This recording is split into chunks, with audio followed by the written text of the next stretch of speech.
Tim Bidar PMPB Sumatera Selatan berhasil meraih juara ketiga dalam Festival Perahu Bidar Tradisional yang digelar dalam rangka memperingati Hari Ulang Tahun ke-81 Kemerdekaan Republik Indonesia.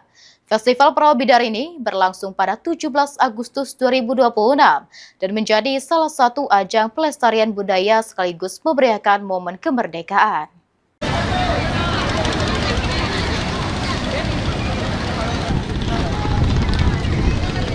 Semangat kemerdekaan terlihat dalam gelaran Festival Perahu Bidar Tradisional yang digelar bertepatan dengan peringatan HUT ke-81 Kemerdekaan Republik Indonesia.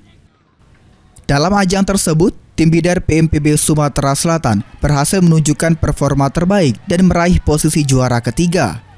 Pencapaian ini menjadi kebanggaan bagi PMPB Sumsel, sekaligus menambah semarak perayaan Hari Kemerdekaan melalui pelestarian tradisi dan budaya khas Sumatera Selatan. Ketua Umum PMPB Sumsel, M. Yusuf Malaya, turut menyaksikan langsung penampilan tim Bidar PMPB Sumsel.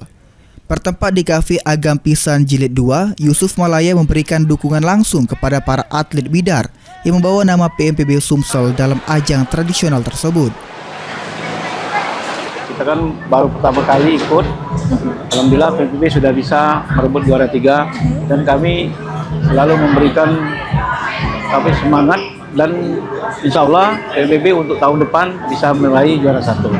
Jadi harapan kami ya mudah-mudahan ke depan bisa diperbaiki lagi untuk panitia sehingga seluruh anggota lomba itu merasa nyaman, tidak merasa terganggu oleh gelombang-gelombang daripada kapal masing-masing yang lalu lalang itu.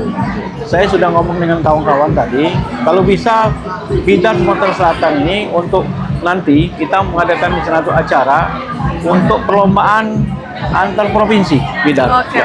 Kita undang, jadi kita nasional. Jadi kita undang dari beberapa provinsi, kita adakan di Bidar, perlombaan Bidar di Sungai Musi nanti. Oke. Insya Allah PMPB bisa membuat acara itu. Keikutsertaan dalam Festival Bidar juga diharapkan dapat menumbuhkan kecintaan generasi muda terhadap tradisi daerah, sekaligus memperkuat semangat kebersamaan dan gotong royong. Selain menjadi ajang kompetisi, Festival Perahu Bidar diharapkan terus menjadi wadah pelestarian warisan budaya Sumatera Selatan agar tetap hidup dan dikenal oleh generasi mendatang. Muhammad Fikri, PAL TV.